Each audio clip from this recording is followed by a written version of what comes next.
Hey guys, Evan from At the Apex here. I get asked often about my car, so throwing together this quick video to help you get some ideas and also know the specs on some of my modifications. So let's get this one started. So we start with my engine bay. It's a combination of modifications that produce 350 horsepower to the wheel. We're talking Nismo 615cc injectors, we're talking Z1 intercoolers, we're talking a Stillen dual tip exhaust, JWT single cone intake, and an ECU upgrade to support the fuel and make the power.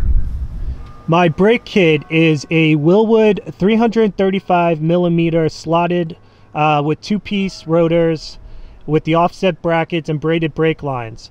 I do recommend this kit. I've gotten great use out of it, and pads are relatively inexpensive compared to StopTech and other brands, so these are really good brakes for performance driving and for everyday use. One of the most unique features to the car is my Stillen Rare valence molded into a stock 300ZX bumper.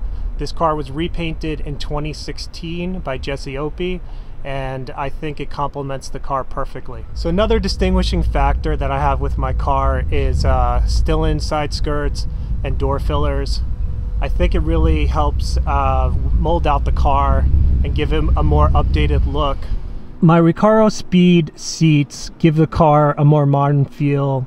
What I like about them is they keep you planted and they're fairly comfortable for everyday driving. I've used them on the track. I've also used them for some spirited driving. Can't recommend them more. Here, I'm going to give you a look at the bolsters on the hair, so you can see that it does keep you planted in a lot more. I get asked often, what are my wheel specs? They are Forgestar F14s. We have plus 33 offset in the front, plus 39 offset in the rear, 18x9 in the front, 18x10 in the rear, and these wheels are gunmetal. The description will contain my entire mod list. Leave a comment and I will definitely get back to you.